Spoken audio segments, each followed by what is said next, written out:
আসসালামু আলাইকুম, কেমন আছেন আপনারা? আমি তো আলহামদুলিল্লাহ ভালোই আছি। আপনারা কেমন আছেন? সবাই কমেন্ট করে জানাবেন। কে কোথা থেকে দেখতেছেন সেটাও কমেন্ট করে জানাবেন। ভালোই লাগে আপনারা যখন বলেন যে কে কোথা থেকে দেখতেছেন, কে কীভাবে আছেন, কে কীভাবে সময় পার করতেছেন। এগুলো মানে কমেন্টগুলো দেখতে ভালো লাগে যে না, সবাই জানাচ্ছে, আমি জানতেছি। হ্যাঁ, কিছু কিছু সময় হয় কি যে সময়ের অভাবে রিপ্লাই দেওয়া হয় না, বা হয় আমি ব্যস্ত থাকি, না হয় কোনো না কোনো কারণ থাকে যার জন্য রিপ্লাই দেওয়া হয় না। তো আজকে তো মোটামুটি আমরা অনেক আনন্দের মধ্যে দিয়ে সময় পার করলাম। আজকে হচ্ছে আমাদের প্রোগ্রামও শেষ। আমাদের আগামীকালকে চলে যাব ইনশাল্লাহ।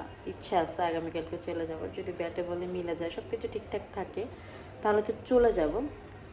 আর আমি আপনাদের সাথে একটা কথা শেয়ার করি। এই যে আমার এই নাকের উপরে দেখেন একটা দাগ আছে। এই দাগটা অন্য কারোর আছে কিনা আমাকে একটু জানাবেন। আর এই দাগটা কি করলে যাবে সেটাও আমাকে একটু জানাবেন। অনেকে বলে আমি নাক বেশি বেশি এরকম করি, যার জন্য আমার এখানে দাগ হয়ে গেছে। এটা আমার মাঝে মাঝে বিশ্বাস হয়, আবার মাঝে মাঝে হয় না, বুঝলেন? তো এই হলো বিষয়। আর আরও মানে মেন ইম্পর্টেন্ট যে কথা সেটা আপনাদের সাথে শেয়ার করি। দেখলাম অনেকেই হচ্ছে গিয়ে কমেন্ট করছে যে আমি অনুষ্ঠানে আসছি, আমি অনুষ্ঠানে তাবিয়াকে কী দিছি। আসলে হয়েছে কি, আমি আপনাদেরকে বলি, আমরা যখন এখানে আসছি হইলো মূলত তানজিলার ছেলের জন্মদিনের জন্য। হ্যাঁ, আমি কিন্তু তখনও জানতাম না যে তৃষা আপা তাবিয়ার হচ্ছে কান ফুরানি অনুষ্ঠান করবে। এটা আমি আসলেই জানতাম না, আমি শিওর ছিলাম না। এমনি যখন হলো ওই শরীয়তপুরে আসছি, মানে যেদিন আর কি পাবনাতে আসবো, তার আগের দিন হচ্ছে গিয়ে জানলাম যে তাবিয়ারও কান ফোরানোর প্রোগ্রাম করবে। তো ওই মুহূর্তে আসলে আমার কিছু করার ছিল না। আমি যদি আগে থাকতে জানতাম তাহলে একটা আয়োজন করে তারপরে হচ্ছে এইখানে আসতে পারতাম। তো আমি আসলে রেডি হয়ে আসি নাই, যার জন্য তাবিয়াকে ওরকম কোনো গিফট দেওয়া হয়নি। তবে হ্যাঁ, আমি আশা করছি যে আমি ওই হাতে কিছু টাকা টুকা দিয়ে যাব, এটা আমার ইচ্ছে আছে। আমার আমার যতটুকু আমার সামর্থ্যের মধ্যে যতটুকু হয় ততটুকু। আর পাবনা শহরে আসতে গেলে ভাড়ার ব্যাপার আছে। আমরা কিন্তু একজন দুজন মানুষ আসিনি, অনেকগুলো মানুষ এসেছি। বড় ভাই, ভাবি, তারপর হচ্ছে শারাফাত, শারিফা, মিম, বাবু, আমি, এতগুলা মানুষ। তারপর হচ্ছে আমাদের ওই আপা, রিপা আপা। তো এই 6 জন মানুষের আসা যাওয়ার জন্য অনেক খরচ, কিন্তু ট্রেনেই তো হচ্ছে আমরা 6 জন 4,000 টাকার উপরে মনে হয় বিল আসছে, এরকম আর কি। আবার যাওয়ার সময় তো এরকমই লাগবে যদি ট্রেনে যায়। আর যদি বাই এনি চান্স ট্রেন না পাওয়া যায়, বাসে যাইতে হয়, তাহলে তো কষ্ট আরও বেড়ে যাবে, 7-8 হাজার টাকা পড়ে যাবে। তো আসার ভাড়াটা যেহেতু মিম বাবু বেয়ার করছে, যাওয়ার ভাড়াটা অবশ্যই আমার বেয়ার করা উচিত বা আমার বড় ভাইয়ের বেয়ার করা উচিত। আমি দিছি, আমি হয়তো 5,500-6,000 টাকার মতন দিছি। বাকিটা এখনও দেওয়া হয়নি, সমস্যা নেই। এখনও যদি হয়ে যায় ওই টাকার মধ্যে তাহলে তো ভালো, আর যদি না হয় তাহলে হচ্ছে আরও মনে করেন যে নিজেদের উপরে একটা প্রেশার পড়বে। আর হয় কি, টাকা পয়সা কিন্তু মানুষ, যারা নাকি দেখবেন যে মান্থলি স্যালারিতে কাজ করে, যে আমার মাসে এত টাকা স্যালারি আসবে, এটা যাদের জানা থাকে, তাতে কিন্তু স্যালারিটা আসার আগে খরচ হয়ে যায়, বুঝতে পারছেন? তাই আমাদের আমাদের ব্যাপারটা কিন্তু এইরকম, আমাদের প্রতিদিনই একটু একটু করে ডলার জমে, কিন্তু আমরা মাস শেষে দেখতে পাই যে আমাদের কত ডলার জমছে, কত ডলার থেকে আমাদের কত টাকা আসতে পারে, আর সেই টাকাগুলো আমরা কোন কোন মানে জায়গায় কি কি কারণে খরচ করব সেটাও না ফিক্সড থাকে, আগে থেকেই ফিক্সড হয়ে যায় যে আমার এই কাজের জন্য আমার এই টাকাটা খরচ হবে, ওই কাজের জন্য ওই টাকাটা খরচ হবে। তো আমার লিস্টের মধ্যে হচ্ছে তাবিয়ার এই গান ফুরানোর প্রোগ্রামটা ছিল না, যার জন্য টাকাটা শেষ হয়ে গেছে। এখন যতটুকু টাকা আছে, জাস্ট আমি একটা লোন চালে একটা কিস্তি দিই, মাসে 12,000 টাকার একটা কিস্তি আছে আমার। সেই কিস্তিটা দেওয়ার জন্য যে 12,000 টাকার দরকার, সেই 12,000 টাকায় আছে, এছাড়া আর কোনো টাকা নাই আমার কাছে। তো যার জন্য হচ্ছে কি, আমার ইচ্ছে থাকা সত্ত্বেও আমি আসলে তাবিয়াকে ওইভাবে কোনো গিফট দিতে পারিনি।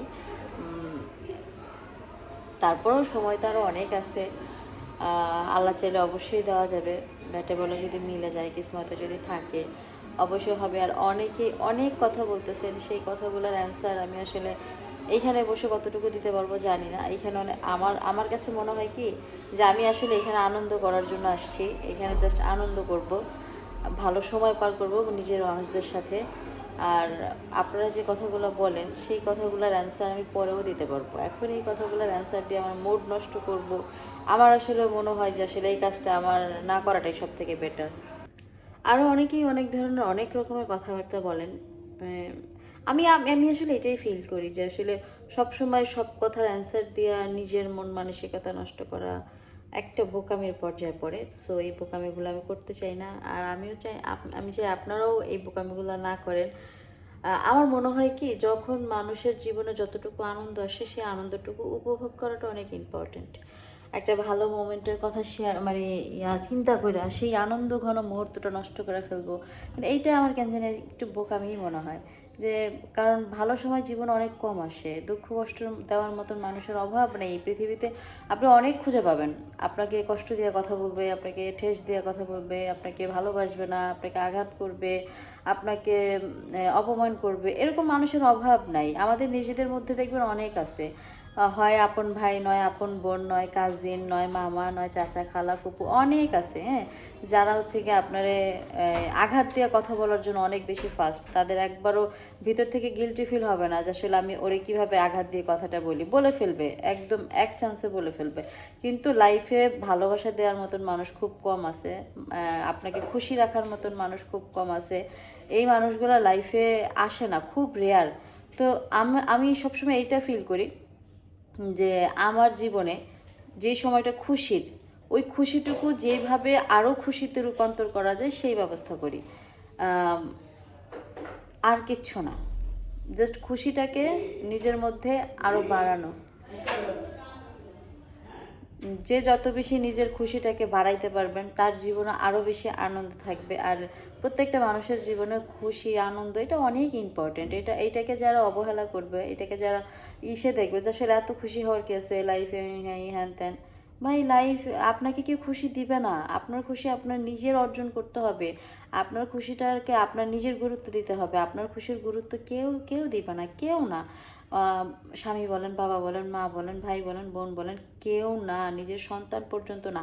যেই সন্তানরে আপনি 10 মাস 10 দিন পেটে রাখছেন, দুনিয়াতে আনছেন, এত যত্ন করে বড় করতেছেন, একটা সময় পরে সেই সন্তান আপনার খুশির খবর রাখবে না, আমার যতটুকু ধারণা। কারণ আমি নিজেও তো একটা মায়েরই সন্তান।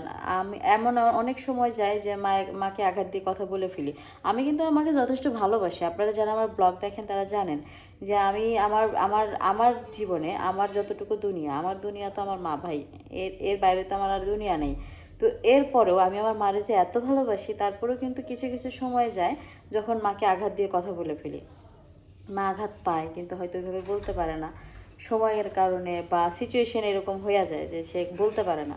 ঠিক আছে, তো এইটাই আসলে খুশি আসলে কেউ কখনো কাউরে দেয় না। খুশিটা নিজের মধ্যে, নিজের খুশিটা নিজের বাড়ানোর জন্য যা যা করতে হয় প্রত্যেকটা মানুষের সেটা করা উচিত। এই যে আমার খুশি দেখেন, এই যে এই যে এইটাই এইটাই এইটাই আপনারা যেটা শুনতেছেন এইটাই।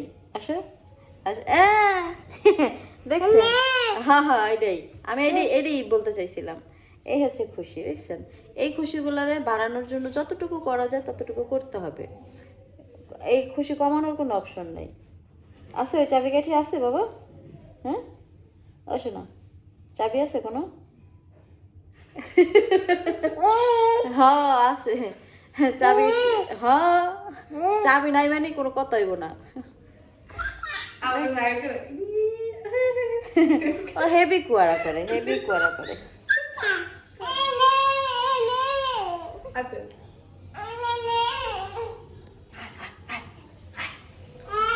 যাই হোক, অনেক কথা শেয়ার করলাম, অনেক কথা বলে ফেললাম, মুখ ফুসকে অনেক কথা বের হয়ে গেছে। এগুলার আসলে অত বেশি মাইন্ডে নেবেন না। মাইন্ডে নিলে মাইন্ড, আমার না নিলে কিছু না। আবার যদি মাইন্ডে নেনও তাতেও আমার কোনো প্রবলেম নেই আসলে। কারণ এগুলা হচ্ছে কথার ফ্লোতে বের হয়ে যায়। আসলে মানুষ চাইলেই অনেক কিছু করতে পারে না, আবার না চাইতেও অনেক কিছু হয়ে যায়। তো এই বিষয়গুলো এইরকম।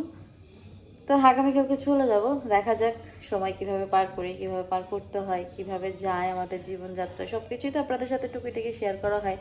বাকি বাকি জীবনযাত্রাও হয়তো শেয়ার করতে করতে যাবে, কারণ আমাদের লাইফে আর কী আছে বলেন, আমাদের তো কিছুই নাই ইউটিউবিং ছাড়া। হ্যাঁ, আপনাদের সাথে কথাবার্তা বলি, মনের কথা শেয়ার করি, নিজের আপনারা বোঝেন আসলে আমাদের ব্যক্তিত্ব কী, আমাদের কী, সব কিছুই আপনারা বোঝেন। আপনারা বোঝেন না, আমার কোনো কিছু নাই। দ্যাটস ওয়াই আসলে আপনাদেরকে মানে এক্সট্রা করে বোঝানোর মতন কিছু নাই, আমি না বোঝাই, সবাই সবাই অনেক বেশি বোঝেন, সবাই অনেক জানেন, আমাদের থেকে অনেক জ্ঞানী জ্ঞানী মানুষরা হচ্ছে আমাদের ব্লগ দেখে, যারা হচ্ছে আমাদের প্রতিনিয়ত কমেন্ট করে অনেক কিছু জানায়, আর তাতে আমাদের অনেক বেশি ভালোও লাগে।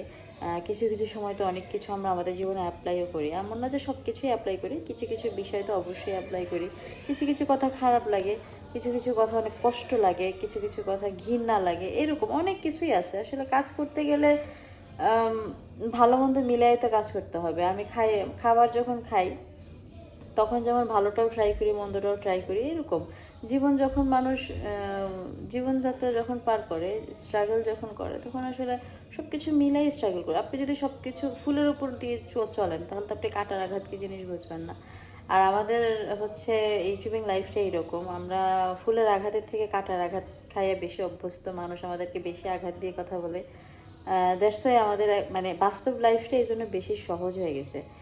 এখন যদি বাস্তবে কেউ একটু খোঁচা দিয়ে কথা বলে অত বেশি গায়ে লাগে না, কারণ এর থেকে বড় বড় আঘাত হচ্ছে আমরা পাই আপনাদের কাছ থেকে, দ্যাটস ওয়াই অত বেশি খারাপ লাগে না।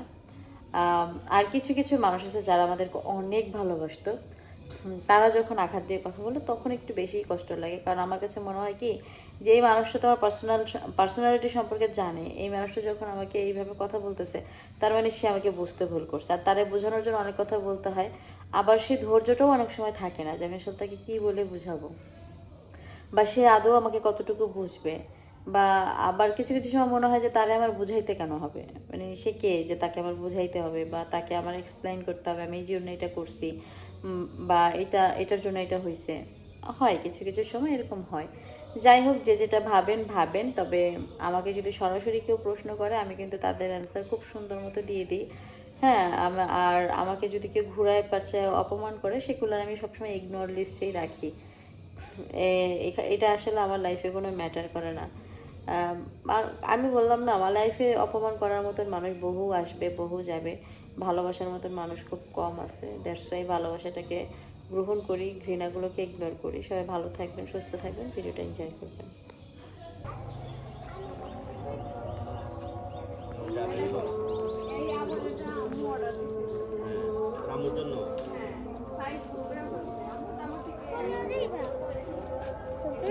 তুমি যাবা আমরা যাব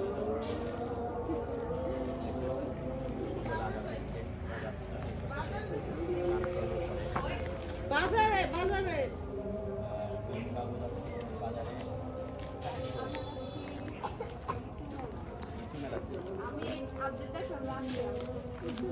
কালকে উদ্বোধন হয়েছে, আমরা আজকে মানে না যা বৃষ্টি আসতে পারে। শুধু বিজনেস সমস্যা আছে নাকি এরকম? No problem.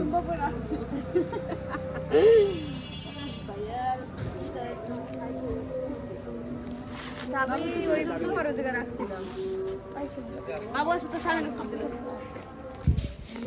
আমি তো আপডেটই পাইছি রাত্রেবেলা। আর খালামণিদের কাজ আছে, খালামণিদের ওই নিয়ে গেলাম, ওদের কাজ শেষ করে সবাইকে নিয়ে একসাথে লিচুর মেলায় লিচুর না পাই আর বাস পাইতেছি, কারণ আমরা লেট করে দেখছি। লিচুর পাতা দেখতে পারো তোমরা। চলো নামি, আমরা আসছি অনেক সুন্দর করে ইয়ে করছিল, আমার এই জন্য দেখি আমি মন চাইছে যে যাই গিয়ে দেখাই আসি।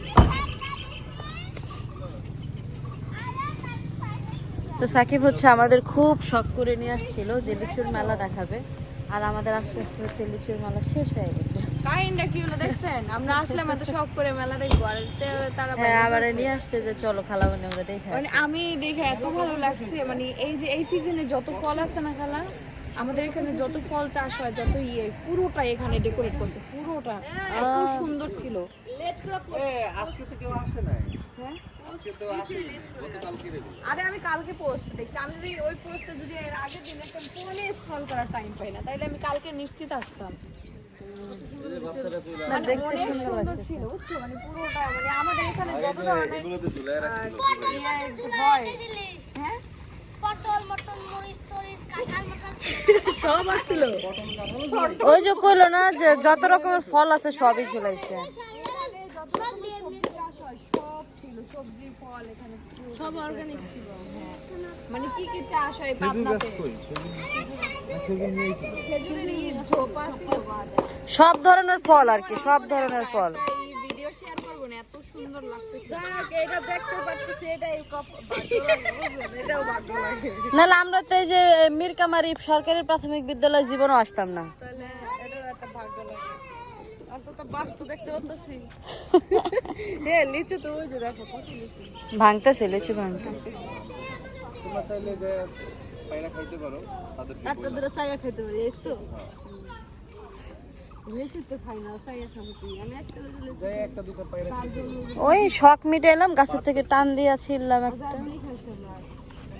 আমরা হচ্ছে এইখানে একটা লিচুর বাগান আছে, ওই লিচুর বাগান থেকে যে আসার সময় আমাদের লিচুর বাগান দিয়ে দিছে, গিফট করছে। বাট ঘরে বাগান মানে দিছে। অনেক থেকে অনেক পেরে পেরে দিছে। খাবো আমরা। আমার থেকে নিয়ে নিয়ে খাও। গাড়ির ভিতরে খাইও, মজা আছে। কিন্তু বাইরে ফালাই। না মিষ্টি আছে, প্রচুর নিজে প্রচুর মিষ্টি, প্রচুর মিষ্টি। অনেকদিন পরে আমি এই যে ফলটা দেখলাম। হ্যাঁ বলেন 5 টাকা কাঁচা তো এই ফল, কাঁচা। 5 টাকা 100 টাকা এই ফল হলুদ হয় না?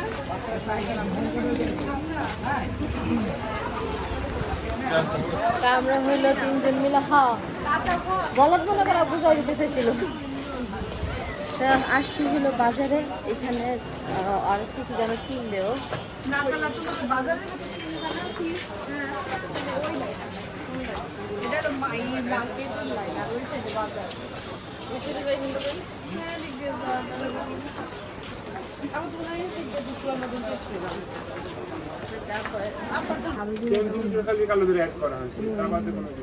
আর এই যে এই পিঠাগুলো বানানো তোমরা তো পারো না বানাইতে? পারি। সুরতপুরে মেয়েরা সব করে। আচ্ছা এইগুলা কয় কেজি? 1 কেজি নিব? সুন্দর। তোমার যতটুকু লাগে না লাগে তো অনেক, কিন্তু অল্প। এইটা কি হোমমেড ইয়ে নাকি নুডলস নাকি ভাইয়া? এই বাজারে এসে হলো যে লোক দোকানটা একটু বড়, বাট লোক আছে ফাঁকা। মানে এই দোকানে আসছিলাম, এই দোকানটা বড় বাট মানুষ নাই, মানে যে আমাদেরকে দেখাবে সেই মানুষটা নাই আর কি।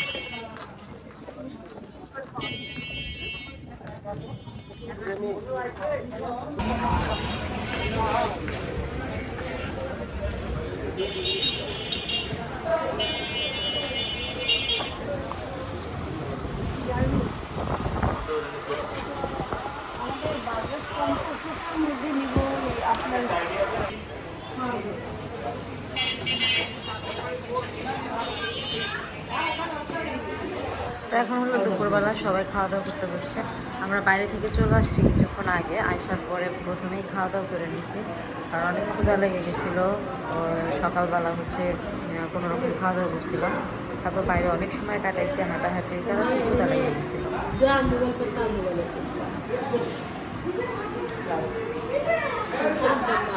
কে কেডা মরিও?